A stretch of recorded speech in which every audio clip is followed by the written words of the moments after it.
आज की डेट में ना सबसे ज्यादा डिफिकल्ट जो टास्क हो गया है वो ये हो गया है कि एक ऐसी 7 सीटर ढूंढना जो आपको प्रैक्टिकलिटी भी ऑफर करे, लो मेंटेनेंस भी ऑफर करे, लुक्स भी डिसेंट ऑफर करे और स्पेस और कंफर्ट में आपके पास कोई भी कमी ना छोड़े। लेकिन अगर बात करें टोयोटा रूमियन की ना, तो ये कार ऐसी है जो आपको कंप्लीट पैकेज ऑफर करती है। यहाँ पे आपके पास लो मेंटेनेंस भी मिल जाती है, यहाँ पे आपके पास अच्छी रिलायबिलिटी और स्मूथ इंजन भी मिल जाता है।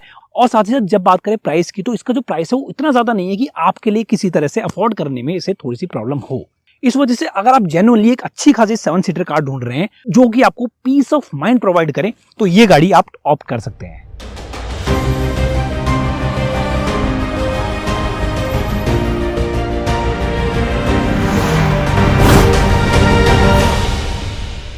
अब लुक से तो वैसे भी सभी फैमिलियर है इस कार से। ये जो कार है वो बेसिकली मारुति सुजुकी आर्टिगा का ही एक रीबैच्ड वर्जन है। इस वजह से देखने में ना ऑलमोस्ट आपको आर्टिगा जैसी ही लगने वाली है। लेकिन आप यहाँ पे इसकी फ्रंट प्रोफाइल जब चेकआउट करेंगे तो एक डिफरेंस आपको छोटा सा मिल जाएगा देखने को, वो मिलेगा इसके ग्रिल में। ग्रिल वाला पार्ट और बम्पर वाला पार्ट देखेंगे तो ये थोड़ा सा आपको डिफरेंशिएट करने में हेल्प करेगा आर्टिगा और रूमियन में। और साथ ही साथ ये टोयोटा का लोगो देख के आप वैसे भी पहचान जाएंगे कि ये आर्टिगा नहीं है, ये बेसिकली एक रूमियन है। ऑटोमेटिक हेडलैम्प्स है, प्रोजेक्टर बेस्ड हेडलैम्प्स है, लेकिन जो हेडलैम्प्स है वो आपको मिल जाते हैं हेलोजन की फॉर्म में, यानी कि एलईडी हेडलैम्प्स का यहाँ पे कोई भी सेटअप आपको नहीं दिया गया है। इनफैक्ट फॉग लैंप्स भी जो आपको नीचे मिलते हैं वो आपको हेलोजन की फॉर्म में मिलते हैं। और इन केस अगर आप सोच रहे हो कि सिर्फ लुक्स से ही आप इसे और आर्टिगा को डिफरेंशिएट कर सकते हैं, तो यहाँ पे मैं आपको बता दूं कि नई और भी चीजें यहाँ पे डिफरेंशिएट करने के लिए। जो है इसका प्राइस, इसका जो प्राइस है वो मारुति सुजुकी आर्टिगा के कंपैरिजन में आपको 30 to 40,000 रुपीज ज्यादा पड़ने वाला है। लेकिन क्यों पड़ने वाला है वो चीज मैं आपको बताता हूं। क्योंकि टोयोटा जो है वो अपनी रूमियन पे 3 years and 1 लाख किलोमीटर्स की स्टैंडर्ड वारंटी आपको ऑफर कर रहा है, जबकि मारुति सुजुकी आर्टिगा में जो आपको स्टैंडर्ड वारंटी मिलती है वो इसके कंपैरिजन में थोड़ी सी कम है। और अगर बात करें प्राइस की, तो ये वाला जो वेरिएंट मेरे सामने है रूमियन का, ये इसका टॉप वेरिएंट, वो भी मैनुअल ट्रांसमिशन के साथ। तो इसका जो प्राइस टोयोटा ने रखा है वो रखा है 14.30 लाख रुपीस, जो कि ऑब्वियसली इसका ऑन रोड प्राइस है। यानी कि आपको बस 14.30 लाख रुपीस खर्च करने हैं और आपके पास एक ऐसी 7 सीटर कार होगी जो आपको अच्छा माइलेज भी देगी और अच्छी प्रैक्टिकलिटी भी देगी। साथ ही साथ जो इंजन की रिफाइनमेंट है वो काफी ज्यादा कमाल की मिल जाती है। इनफैक्ट साइड प्रोफाइल से भी अगर आप इसे चेकआउट करते हैं तो आप हार्डली डिफरेंशिएट कर पाएंगे इसमें और आर्टिगा में। लेकिन अलॉय व्हील्स का अगर आप डिजाइन देखेंगे तो ये थोड़ा सा डिफरेंट रखा है टोयोटा ने। 15 इंचेस के यहाँ पे आपके पास डुअल टोन अलॉय व्हील्स मिल जाते हैं जिनका डिजाइन कंप्लीटली डिफरेंट है फॉर रूमियन। और अगर बात करें लेंथ की, तो लेंथ यहाँ पे आपके पास 4 मीटर से ज्यादा की मिल जाती है। इस वजह से कार की जो प्रैक्टिकलिटी है और स्पेस और कंफर्ट है वो काफी जबरदस्त आपको मिल जाता है। इनफैक्ट अगर इस डोर को अगर आप एक बार चेकआउट करेंगे तो डोर को आप देख सकते हैं कितने मैसिव साइज का ये डोर आपको मिलता है। अगर क्लेम्ड फिगर्स की बात करें तो ये जो कार है वो आपको 20.5 किलोमीटर पर लीटर तक की माइलेज ऑफर कर सकती है मैनुअल ट्रांसमिशन के साथ। इसके अलावा ये जो कार है वो सीएनजी वर्जन में भी हमें मिलती है। बस सीएनजी की जो माइलेज होगी वो ऑब्वियसली पेट्रोल के कंपैरिजन में थोड़ी सी ज्यादा होगी। अब वैसे तो आप सभी को पता है कि आर्टिगा और रूमियन जो है वो बहुत ही ज्यादा प्रैक्टिकल कार्स है, बट मैं अपने स्टाइल में थोड़ा सा आपको और प्रैक्टिकलिटी बता देता हूं इसकी। तो जैसे आप इसके पहले डोर ओपन करते हैं तो सबसे पहले जो चीज आप नोटिस करेंगे वो ये करेंगे कि डोर्स जो है वो काफी बड़े साइज के हैं। विंडो एरिया आपको काफी बड़ा मिल जाता है। इस वजह से कैबिन जो है आपके पास काफी ज्यादा रूमी फील होता है। और उसी के साथ ये जो अपॉल्स्ट्री है या बेसिकली सीट की फैब्रिक है ये आपको बीच कलर की फॉर्म में मिलेगी, तो गंदी जरूर हो जाती है लेकिन यहाँ पे आपके पास जो कैबिन है वो काफी ज्यादा एयरी फील होता है। इसी के साथ यहाँ पे अगर आप स्पेस देखेंगे तो मेरी जो हाइट है वो है 5 फीट 8 इंच। मेरी हाइट के हिसाब से यहाँ पे लेग रूम आपके पास काफी अच्छा मिल जाता है। अंडर थाई सपोर्ट भी यहाँ पे आपके पास काफी अच्छा है और अच्छी बात है कि रिक्लाइन एंगल भी यहाँ पे अच्छा है। फिर भी अगर आप रिक्लाइन एंगल से सेटिस्फाई नहीं है तो आप इसे कुछ इस तरह से एनहांस कर सकते हैं अगर कोई पीछे इसकी थर्ड रो में नहीं बैठा होता। एसी जो है वो आपके पास यहाँ पे रूफ माउंटेड मिल जाते हैं। इस वजह से स्पेस और कंफर्ट के हिसाब से आपको किसी तरह की प्रॉब्लम फील नहीं होगी। फ्लोर देखेंगे तो फ्लोर भी आपके पास ऑलमोस्ट फ्लैट मिल जाता है, जिसकी वजह से यहाँ पे आराम से 3 पैसेंजर बैठ के लॉन्ग जर्नी पे जा सकते हैं। लेकिन यहाँ पे अगर आपकी नजर जाती है तो आप ये चीज नोटिस करेंगे कि यहाँ पे ना टाइप सी के पोर्ट आपको मिलते हैं ना यूएसबी पोर्ट आपको मिलता है। एक 12 वोल्ट का सॉकेट दे दिया गया है, उसमें अगर आपको चार्जर अपना लगाना है तो लगा लो, बट वो पुराना स्टाइल हो गया है। तो यहाँ पे उस चीज की यहाँ पे डेफिनेटली एक कमी आपको मिल जाएगी। और लेट मी शो यू कि आपको पीछे कैसे जाना है थर्ड रो में। तो आप आराम से यहाँ से कुछ ऐसे बाहर आएंगे और आराम से कुछ सीट को कुछ इस तरह से स्लाइड करके पीछे की साइड कुछ आराम से यहाँ थर्ड रो में इसकी बैठ सकते हैं। मेरी जो हाइट है वो है 5 फीट 8 इंच और मेरी हाइट का पैसेंजर अगर लॉन्ग जर्नी पे यहाँ पे बैठ के जाना पसंद करेगा तो आप आराम से 5 से 6 घंटे की लॉन्ग जर्नी पे यहाँ पे बैठ सकते हैं। लेकिन अगर आप उससे ज़्यादा लॉन्ग जर्नी करते हैं तो आपके पास डेफिनेटली एक चॉइस ये होगी कि आप सेकंड रो में बाद में चले जाएं और सेकंड वाले पैसेंजर को बोलें कि वो थर्ड रो में आ जाए और आप आराम से थोड़ा सा रेस्ट कर सकते हैं इसकी सेकंड रो में, क्योंकि यहाँ पे लेग रूम आपके पास अच्छा मिल जाता है, नी रूम आपके पास अच्छा मिल जाता है। लेकिन जब बात करें अंडर थाई सपोर्ट की तो अंडर थाई सपोर्ट थोड़ा सा आपको लैग करता है। बट गाइस यकीन मानिए रोमियोन में जो आपको थर्ड रो में स्पेस मिलता है वो कुछ बड़े साइज की 7 सीटर एसयूवी के कंपैरिजन में भी थोड़ा सा अच्छा मिल जाता है, वो भी कम प्राइस में। यहाँ पे अगर आप फैन का रेगुलेटर देखेंगे ना तो इस फैन की स्पीड जो है वो अगर आप यहाँ पे सेट कर लेते हैं फुल स्पीड में, मतलब तो आपकी जो एयर का थ्रो है वो थर्ड रो तक आराम से पहुंच जाता है। बाकी अगर इन केस अगर आप आगे वाली सीट में ट्रैवल कर रहे हैं तो आपके पास अलग अलग यहाँ पे वेंट्स दिए गए हैं जो आप अपने हिसाब से एडजस्ट कर सकते हैं। बेसिकली 4 वेंट्स हैं यहाँ पे, आराम से 3 पैसेंजर यहाँ पे बैठ सकते हैं और बाकी के जो पैसेंजर होंगे उसकी थर्ड रो में बैठ के आराम कर सकते हैं। लेकिन एक फीचर यहाँ से मिसिंग है, वो अगेन वही चीज़ है कि यहाँ पे ना आपके पास यूएसबी पोर्ट मिलता और ना यहाँ पे आपके पास टाइप सी का पोर्ट मिलता। बस ये 12 वोल्ट का सॉकेट आपको यहाँ पे मिल जाता है जिसका नीड आज की डेट में थोड़ी कम ही होती है।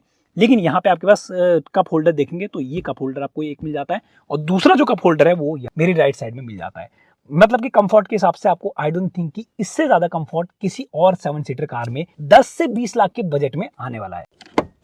अच्छा गाइस, इन केस अगर आप इसकी थर्ड रो में नहीं बैठना चाहते, सेकंड रो में इसके बैठना चाहते हैं तो अच्छी बात ये है कि यहाँ पे आपके पास स्लाइडिंग का जो फीचर मिलता है काफी जबरदस्त है। और यहाँ से अगर मैं इस सीट को आगे भी कर लेता हूँ तब भी थर्ड रो के लिए यहाँ पे काफ़ी अच्छा पैसेंजर के लिए स्पेस बच जाता है। और अगर मैं इसे पीछे कर लेता हूँ तो यहाँ से कुछ इस तरह से रिक्लाइन करके मैं आराम से बैठ सकता हूँ, लॉन्ग जर्नी पे जा सकता हूँ। इनफैक्ट यही नहीं, इस सीट को भी मैं कर सकता हूँ। इन सीट्स को भी आप बेसिकली आगे पीछे स्लाइड कर सकते हैं और अगेन रिक्लाइन का ऑप्शन भी आपके पास यहाँ पे मिल जाता है। तो काफ़ी ज़्यादा कंफर्टेबल और प्रैक्टिकल कार है ये। जैसे आप इसकी रियर प्रोफाइल में आते हैं तो अगर आप इस टोयोटा के लोगो को इग्नोर कर दें तो यहाँ पे ये जो कार है वो कंप्लीटली आपको आर्टिगा वाला फील देने वाली है, क्योंकि यहाँ पे टोयोटा ने कोई चेंज ही नहीं किया है इसमें। जैसे कि आपको फ्रंट में थोड़े से उन्होंने ग्रिल को ट्वीक किया था वैसा यहाँ पे कोई भी चेंज आपको देखने को नहीं मिलेगा। वाइपर और डीफॉगर आपको यहाँ पे मिल जाता है। और बूट स्पेस की अगर हम बात करते हैं तो ये चीज चेकआउट करने लायक है, क्योंकि यहाँ पे तीनों रोज को ऊपर करने के बाद बूट स्पेस आपको जो मिलता है वो डिसेंट मिलता है, बहुत ज्यादा नहीं मिलता है। लेकिन अगर आपके यहाँ पे छोटे मोटे डफल बैग्स है वो आपके पास यहाँ पे आराम से आ जाएंगे, या इस टाइप के अगर आपके पास बैग्स है तो वो भी आपके पास आराम से यहाँ पे इसके बूट स्पेस में स्टोर हो जाएंगे। मतलब कि जहां बात करें प्रैक्टिकलिटी की तो ये गाड़ी आपको हमेशा इंप्रेस करेगी।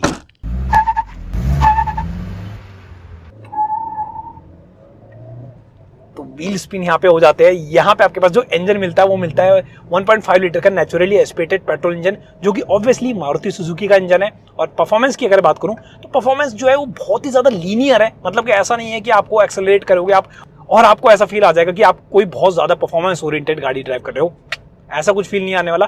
गाड़ी की जो परफॉर्मेंस है बिल्कुल ही लीनियर है। और पर्टिकुलरली अगर बात करूं रिफाइनमेंट की तो रिफाइनमेंट इतना जबरदस्त है इस इंजन का, यानी कि बटरी स्मूथ इंजन मिलता है बिल्कुल। ये यहाँ पे आपके पास ना वाइब्रेशन आपको मिलेगी किसी तरह की, ना आपको हार्शनेस मिलेगी किसी तरह की, ना ही नॉइज आपको मिलेगी इंजन की। यानी कि मैं एक्सेलरेट भी कर दूं कुछ इस तरह से तो भी कैबिन में आपको बहुत ज्यादा नॉइज फील नहीं होगी। और जितनी भी नॉइज आती है यहाँ पे तो वो आपको अच्छा फील कराती है और ऐसा फील कराती है कि हाँ आप एक अच्छा हाई क्वालिटी वाला नेचुरली एस्पिरेटेड पेट्रोल इंजन को ड्राइव कर रहे हैं। परफॉर्मेंस फिगर्स की बात करते हैं तो ये जो इंजन है ये प्रोड्यूस करता है nearly 103 bhp of power and 137 newton metres of torque. आपके पास सिर्फ यही इंजन का ऑप्शन बचता है इसमें। और यहाँ पे आपके पास एक सीएनजी वाला ऑप्शन भी मिल जाता है रूमियोन में और आर्टिगा दोनों में ही। लेकिन हम जो पर्टिकुलरली इंजन ड्राइव कर रहे हैं ये सिर्फ पेट्रोल इंजन है। बट मजेदार बात ये है कि ये जो पेट्रोल इंजन है ये भी आपको काफी अच्छी खासी माइलेज ऑफर कर देता है। मतलब कि ऐसा नहीं है कि आपको अब माइलेज के लिए इसके सीएनजी वर्जन को ही ऑप्ट करना पड़ेगा। अगर आप एक डिसेंट माइलेज चाहते हैं, यानी कि अगर आप चाहते हैं कि आपके पास 15 से 20 किलोमीटर तक की माइलेज आराम से मिल जाए तो भी आप इसे कंसिडर कर सकते हैं। बट हाँ, अगर आप इसमें 7 पैसेंजर ट्रैवल कर रहे हैं और अगर आपको क्विकली किसी गाड़ी को ओवरटेक करना है तो आपको गियर्स को डाउन शिफ्ट करना ही पड़ेगा। ऐसा नहीं है कि आप बड़े गियर में ड्राइव कर रहे हो और आप आराम से एक्सेलरेट करेंगे तो गाड़ी जो है वो आपकी आराम से ओवरटेक कर लेगी किसी भी गाड़ी को। ये जो इंजन है ये नेचुरली एस्पिरेटेड पेट्रोल इंजन है।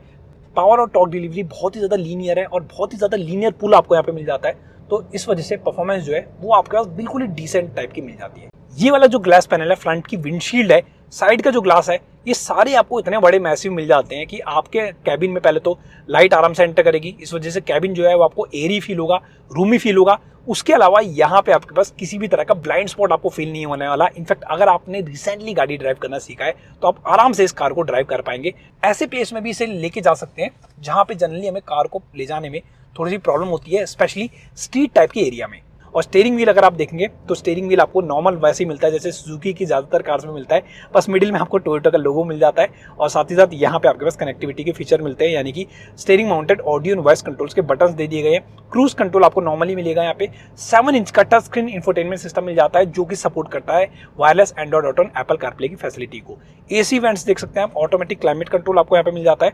और बाकी बहुत ज़्यादा यहाँ पे मिनिमलिस्टिक डिजाइन आपको मिल जाता है। ऐसा नहीं है कि इंटीरियर में आके आपको ऐसा फील आएगा कि आप ऐसी कार में बैठे हैं जिसमें आपके पास फीचर ही फीचर दिए गए हैं। यहाँ पे आपके पास ना वेंटिलेटेड सीट्स वाले फीचर मिलते हैं, ना यहाँ पे किसी तरह के वायरलेस चार्जिंग की फैसिलिटी या एयर प्यूरीफायर मिलता है, ऐसा कुछ यहाँ पे आपके पास नहीं मिलेगा। लेकिन प्रैक्टिकलिटी यहाँ पे गाड़ी की जो है वो कमाल की है। मतलब कि अगर फ्रंट में देखेंगे तो यहाँ सेंट्रल कंसोल में आपके पास बॉटल होल्डर्स मिल जाते हैं। और अच्छी बात यह है कि इन बॉटल होल्डर्स को आप ठंडा भी कर सकते हैं। बस इनको ठंडा करना है तो यहाँ पे आपके पास वेंट्स दिए गए हैं, इन वेंट्स का यूज करके आप इन्हें ठंडा कर सकते हैं। एक चीज जो यहाँ से मिसिंग है वो यही मैंने आपको बताई कि यूएसबी पोर्ट आपको फ्रंट में ही दिया गया है यहाँ पे, जबकि आज की डेट में यूएसबी पोर्ट की जरूरत हमें ज्यादा लगती नहीं है। हमें यहाँ पे टाइप सी का पोर्ट एक मिलना चाहिए था एटलीस्ट कार में। और चलो एनीवे अगर हम यूएसबी पोर्ट को ही एक बार रख लेते हैं ध्यान में, तो सिर्फ फ्रंट में आपके पास यूएसबी पोर्ट मिलता है। पीछे की साइड और थर्ड रो में आपके पास 12 वोल्ट का सॉकेट ही मिलता है। और रही बात सस्पेंशन की, तो सस्पेंशन को कंपनी ने कुछ इस तरह से ट्यून किया है कि आपको स्टिफ सस्पेंशन फील नहीं होंगे। यहाँ पे आपके पास सॉफ्टर सस्पेंशन है, इस वजह से गाड़ी जो है वो थोड़ी सी बाउंस होती है जब आप स्पेशली बम्प से लेके ऐसे फास्ट स्पीड में लेके निकलेंगे।